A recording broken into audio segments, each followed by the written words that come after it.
नमस्कार साथियों, जय भीम। बिहार के पूर्व मुख्यमंत्री लालू प्रसाद यादव का बयान काफी ज्यादा सोशल मीडिया पे खूब वायरल किया जा रहा है।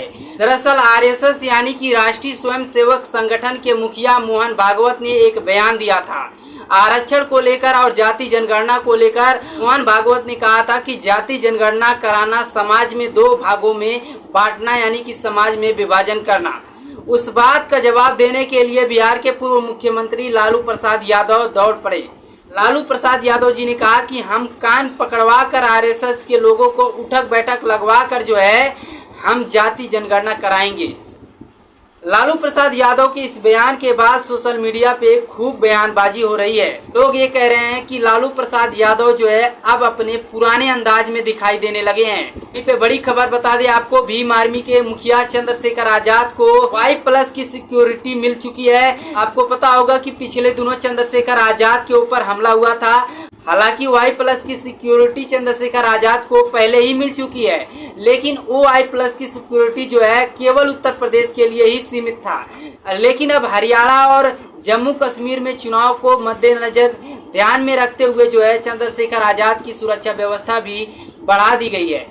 अब चंद्रशेखर आजाद जो है हरियाणा और जम्मू कश्मीर में भी अपने Y+ सिक्योरिटी के साथ जो है वहाँ पे चुनावी जनसभा को संबोधित करने जा सकते हैं। और चंद्रशेखर आजाद तो हरियाणा में गठबंधन किए हैं और वहाँ पे चुनाव प्रचार प्रसार भी करेंगे। तो इसी और एक बात और बता दें कि चंद्रशेखर आजाद को जो पिछले दिनों धमकी मिली थी, वो बताया जा रहा था कि जो गुंडे थे वो हरियाणा से ही थे जो चंद्रशेखर आजाद को धमकी दिए थे मारने की। और इन सभी चीज़ों को ध्यान में रखते हुए चुनावी माहौल और उन पर जिस तरह से हमला हो रहा है, इसको ध्यान में रखते हुए जो है केंद्रीय गृह मंत्रालय ने चंद्रशेखर आजाद की सुरक्षा व्यवस्था जो है बढ़ा दिया है। और वहीं पे एक और बड़ी खबर आपको बता दें कि भारतीय कृषि अनुसंधान परिषद में घोटाला किया गया है, आरक्षण घोटाला किया गया है। लेटरल एंट्री से जो है 2700 पद पर साइंटिस्ट भर्ती किए गए हैं। Indian council of agriculture research में 2700 साइंटिस्ट को जो है लेटरल एंट्री के तहत जो है भर्ती किया गया है। दोस्तों, लेटरल एंट्री के तहत 2700 लोगों को जो है भर्ती किया गया है बिना किसी आरक्षण के, बिना आरक्षण रिजर्वेशन की, यानी कि सीधे तौर पर SC ST OBC को दरकिनार कर दिया गया है और एक खास विशेष वर्ग को इसमें मौका दिया गया है। और वहाँ पे एग्रीकल्चर के जो पहले से उपस्थित वैज्ञानिक थे वो भी असहज महसूस कर रहे हैं। उन्होंने भी ये कहा है कि इनके साथ काम करने में हमें असहज महसूस हो रहा है, घुटन फील महसूस हो रहा है।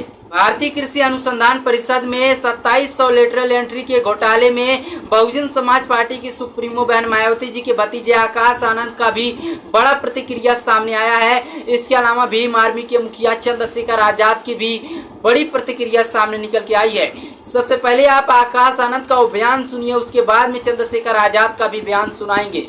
आकाश आनंद ने क्या कुछ कहा। आकाश आनंद ने कहा कि अजब गजब लोग हैं ये, अजब भाजपा और गजब कांग्रेस दोनों ही एक ही सिक्के के दो पहलू हैं। बहन जी ने हमेशा कहा है कि ये दोनों दलित समाज के दुश्मन हैं। SC ST OBC के हक को मारते हैं, फिर संसद में संविधान बचाने का ढोल पीटते हैं। इस अखबार की एक लाइन पढ़िए और समझिए SC ST OBC वर्ग के साथ कैसी साजिश की जा रही है। उस पर किसानों की हित की बात करते हैं और कृषि संस्थानों में ही हमारे हक पर डाका डाल रहे हैं। वर्ष 2007 से ही भारतीय कृषि अनुसंधान परिषद उच्च पदों पर नियुक्तियां आरक्षण नियमों को दरकिनार करते हुए की जा रही है। सभी पदों को लेटरल एंट्री के जरिए भरा जा रहा है और इसे भर दिया गया है। हमारे संवैधानिक अधिकारों का उल्लंघन किया गया है और ये सारी नियुक्तियां बिना आरक्षण प्रक्रिया लागू की गई है। ये अजब गजब के लोग हैं, इसको सिर्फ हमारे वोट से मतलब है। ये हमारे हक पर डाका डालेंगे, ये संविधान की कसम खाएंगे और आरक्षण खत्म करेंगे। याद रहे, संविधान हमारी पहचान है। आकाश आनंद ने कहा है कि ये लोग कांग्रेस और बीजेपी के लोग एक ही थाली के चट्टे बट्टे हैं, इन पर विश्वास बिल्कुल भी नहीं किया जा सकता है। इसके अलावा बहुजन समाज पार्टी के सांसद रामजी गौतम ने कहा कि भारतीय कृषि अनुसंधान परिषद ने साल 2007 से आरक्षण के नियमों को दरकिनार करते हुए अभी तक 2700 साइंटिस्ट भर्ती की हैं। कहीं ना कहीं सरकार में बैठे लोग SC ST OBC को उनका हक नहीं देना चाहते हैं। सरकार इसकी जांच कर दोषियों के खिलाफ कार्रवाई करे और आरक्षण के नियमों से इसकी भर्ती की जाए। SC ST OBC को उनका हक दे सरकार। इसके अलावा भीम आर्मी के मुखिया चंद्रशेखर आजाद ने भी इस पर कड़ा विरोध किया है। उन्होंने कहा है कि हम अपने अधिकारों से कोई समझौता नहीं करेंगे, चंद्रशेखर आजाद ने कहा है लेटरल एंट्री को लेकर। इसके अलावा भीम आर्मी के मुखिया चंद्रशेखर आजाद ने भी लेटरल एंट्री को भी अवैध करार दिया है। उन्होंने कहा है कि ये सीधे तौर पर जो है SC ST OBC को दरकिनार किया जा रहा है और लेटरल एंट्री भर्ती ये सीधे तौर पर घोटाला है, ये हम बर्दाश्त नहीं करेंगे। ये बहुजन समाज और SC ST OBC को लोग जो है बर्दाश्त नहीं करेंगे। वहीं पे एक और बड़ी खबर सामने निकल के आ रही है राजस्थान के हनुमानगढ़ जिले से।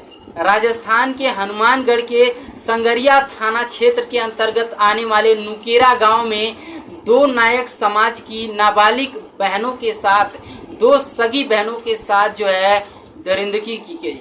उनके साथ 40 दिनों तक गैंगरेप किया गया, सामूहिक बलात्कार किया गया। आपको बता दें कि 40 दिनों तक अलग अलग जगहों पर ले जाकर जो है आरोपी बलात्कारी लोग जो है उनके साथ दुष्कर्म करते हैं। इसके अलावा आपको बता दें कि 25 से 30 लोगों के द्वारा अलग अलग जगहों पर सामूहिक दुष्कर्म किया जाता है। इस मामले में बहुजन समाज पार्टी की सुप्रीमो बहन मायावती जी की प्रतिक्रिया सामने निकल के आई है। सुनिए बीएसपी अध्यक्ष मायावती जी ने क्या कुछ कहा। मायावती जी ने कहा कि राजस्थान में भी महिला सुरक्षा का हाल बेहाल है। राजस्थान के हनुमानगढ़ जिले की नायक समाज की 2 नाबालिग बहनों के साथ 40 दिनों तक दुष्कर्म की हुई घटना अति दुखद व निंदनीय है। सरकार दोषियों के विरुद्ध सख्त कानूनी कार्रवाई करे और साथ ही ऐसे उपाय भी जरूर करे जिससे ऐसी वारदातें आगे न हो पाए। बीएसपी के बाद भीम आर्मी के मुखिया चंद्रशेखर आजाद ने भी आवाज उठाई है।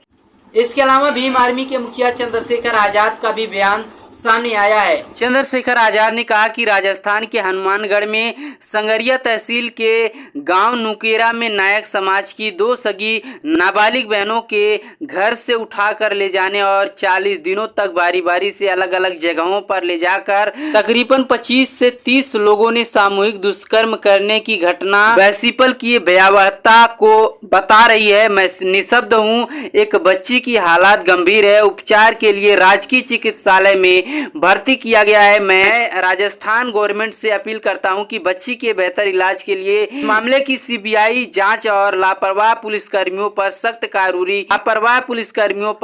कानूनी कार्रवाई करके उन्हें जेल भेजा जाए। भीम आर्मी के मुखिया चंद्रशेखर आजाद ने बड़ा मुद्दा उठा दिया है। 2 नायक समाज की सगी बहनों के साथ इस तरह से दरिंदगी हुई कि पूरा देश भी दहल उठा है। को बता दें कि दलित समाज से आने वाले लोगों की पीड़ित परिवारों पर जो है मेन स्ट्रीम मीडिया चर्चा ही नहीं करता है और इनकी आवाज उठाने को कोई तैयार भी नहीं होता है। ऐसे में दलित बहुजन ही इस खबर को जो है उठाता हुआ नजर आता है। इस बारे में आपकी क्या कुछ प्रतिक्रिया है उसे हमें कमेंट सेक्शन में जरूर बताइएगा। मिलते हैं किसी और वीडियो में, तब तक के लिए धन्यवाद।